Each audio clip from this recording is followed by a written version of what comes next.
बिस्मिल्लाहिर्रहमानिर्रहीम। अस्सलाम वालेकुम। मैं हूँ राबिया और वेलकम करती हूँ कुक एंड केयर में। और जब बाहर ठंडी हवा चल रही हो और अंदर किचन में गरम गरम मूली के पराठे बन रहे हैं तो वो लम्हा ही अलग होता है। तो आज हम बना रहे हैं बहुत ही मज़ेदार खस्ता नरम मूली के पराठे।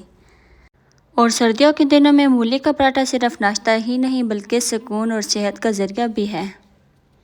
तो सर्दियों के मौसम में ऐसी ग़िज़ा तो होनी चाहिए जो जिस्म को गर्म भी रखे और जायके में भी लाजवाब। तो सबसे पहले तो हमने फ्रेश मूली लेनी है और इसका छिलका उतार लेना है और उसके बाद हम इसको कश करेंगे। और कश करने के बाद नेक्स्ट स्टेप भी मैं आपको बताऊंगी।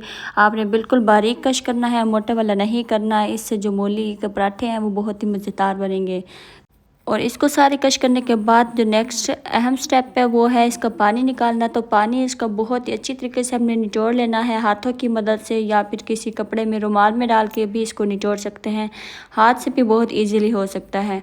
तो आप हाथ से भी इस तरीके से निचोड़ें। इसका बहुत सारा पानी निकलेगा तो आपने पानी इसमें बिल्कुल भी नहीं छोड़ना, बिल्कुल ड्राई इसको कर लेना है ताकि जो मूली के पराठे जब हम बनाएं तो वो फटे ना। तो अच्छी तरीके से मैंने इसको निचोड़ लिया है। अब मैं इसमें एक लेमन भी निचोड़ लूँगी। और इसके बाद इसमें हम डालेंगे हरी मिर्च, बिल्कुल बारीक बारीक कट करके डालनी है।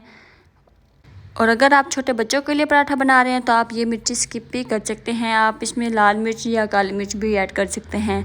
तो और यकीन करें ये पराठा बहुत ही मज़ेदार बनता है। आप इस तरीके से ज़रूर ट्राई कीजिएगा। इसके बाद हमने डालना है हरा धनिया, बहुत सारा कटा हुआ बिल्कुल बारीक। और इसके बाद हम इसमें डालेंगे स्पाइसेस। तो इसमें मैंने यहाँ लिया है हाफ़ टी स्पून नमक, हल्दी और लाल मिर्च और जीरा और ड्राई धनिया। और इन सब चीज़ों को हम अच्छी तरीके से मिक्स कर लेंगे। और 2 से 3 टेबलस्पून आप इसमें ऑयल भी डालिएगा। और इसको अच्छी तरीके से मिक्स मैंने कर लिया है। तो देखिए मूली का जो मसाला है बिल्कुल अच्छे से तैयार है और ये बहुत ही मज़ेदार बना है। तो जब आप इस मूली के पराठे बनाएंगे ना तो बहुत ही मज़ेदार बनेंगे।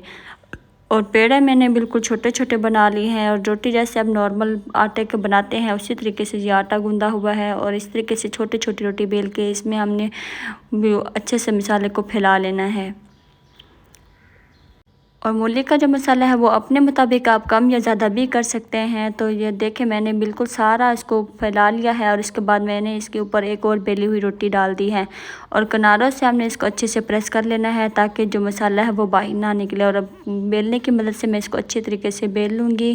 जितना आप इसको बड़ा करना चाहें इसको कर सकते हैं। ये बिल्कुल बारीक भी बन सकता है। और अब गरम तवे पे हमने रोटी डाल दी है। और एक साइड पकने के बाद दूसरी साइड पे हम थोड़ा सा गोल्डन करके उसके बाद हम इसके ऊपर ऑयल लगा लेंगे। आप इसमें मक्खन या देसी घी या जो भी आपके पास है आप उसके ऊपर लगाएं। और मीडियम आंच पर इस पराठे को बनाएं और इंशाल्लाह आपका बहुत ही मज़ेदार खस्ता नरम मूली का पराठा बनकर तैयार होगा। तो देखिए कितना अच्छा कलर आया है। और इस तरीके से जब गोल्डन से प्यारा सा कलर आ जाएगा ना तो हमने इसको उतार लेना है और बिल्कुल मीडियम आंच पर ही इसको पकाएंगे। तो एक पराठा हमारा बिल्कुल मज़ेदार खस्ता नरम मूली का पराठा बन चुका है। और उसके बाद मैं और पराठे भी बना लूँगी। तो मैंने 3 मूलियों का जो मसाला बनाया है इसी हिसाब से मेरे 4 पराठे बने हैं। तो आप अपने मुताबिक जितने पराठे बनाना चाहें उस हिसाब से मसाला बनाइएगा। सर्दी के मौसम में ये मूली के पराठे बहुत ही मज़ेदार लगते हैं। आप इसको दही के साथ खाएं, रायते के साथ खाएं या फिर चाय के साथ भी ले सकते हैं। ये बहुत ही टेस्टी, बहुत ही मज़ेदार बनते हैं।